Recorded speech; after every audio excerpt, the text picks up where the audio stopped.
produced this show with a couple of friends called Bechdel Test Burlesque, and Bechdel Test Burlesque is essentially like the most feminist, intersectional burlesque show that we can think of. It's so true. Well, because you explain what the Bechdel test is. Yeah, so the Bechdel test, right, is whether or not, it's the simplest baseline test of whether or not a piece of pop culture is feminist, quote unquote, right? Like basically how well it represents women. And this is the Bechdel test.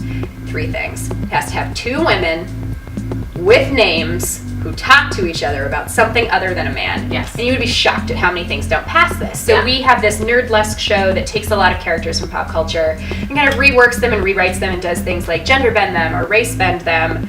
And we talk a lot about intersectionality and inclusion, but one thing that we haven't been as great about, just because of the part of the world that we're in and where we have access, we haven't been able to represent as many disabled performers in that as we would like.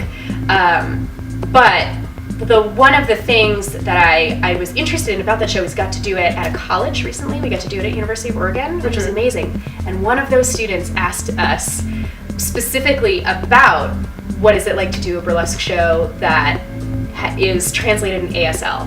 And we were like, that's awesome. We really wish we could do that all the time. Yeah.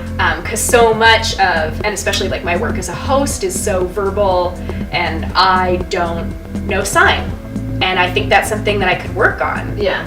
I've done, we've had interpreters at Naked Girls Reading sometimes in Seattle, but I think it would be also really great to change the makeup of our audiences if we start thinking about kind of more inclusive practices in that way.